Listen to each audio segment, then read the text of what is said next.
লাগিয়ে দিয়েছে যে বাচ্চা কাঁদলেই মা বুঝতে পারবে যে বাচ্চা কেন কাঁদছে। এরপর আল্লাহ পাক আল্লাহ রাব্বুল আলামিন বলে, বান্দা এই পৃথিবীর জমিনে তুমি যখন আসলে তোমার বলার ক্ষমতা ছিল না, তোমার চলার ক্ষমতা ছিল না, তুমি ইশারা করবে তোমার সে ক্ষমতা ছিল না। আমি আল্লাহ পাক আল্লাহ রাব্বুল আলামিন তোমাকে তিল তিল করে তোমার মায়ের কোলের মধ্যে তোমাকে বড় করে তুললাম।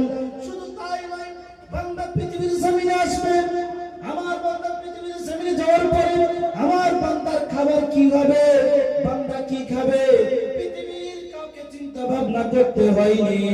আল্লাহ পাক আল্লাহ রাব্বুল আলামিন বলে, বান্দা এই পৃথিবীর জমিনে তুমি যখন আসবে তোমার আসার 6 মাস আগে আমি আল্লাহ পাক আল্লাহ রাব্বুল আলামিন তোমার মায়ের সিনার মধ্যে তোমার জন্য গরম খাবারের ব্যবস্থা করেছি। জোরে বলুন সুবহানাল্লাহ।